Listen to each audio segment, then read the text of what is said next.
Hello everyone. Today we talk about how to fix the app of Shein. Here we go to settings.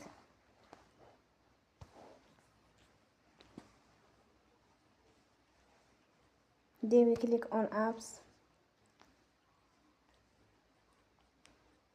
After that we will search the app Shein.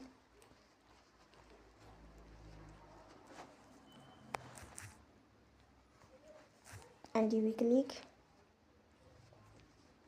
Then you will on for stop.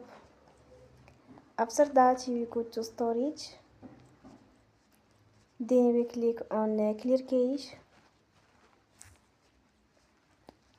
You will go to Play Store. And you will update your app. Don't forget to support us by like and subscribe. See you next time and thank you for watching.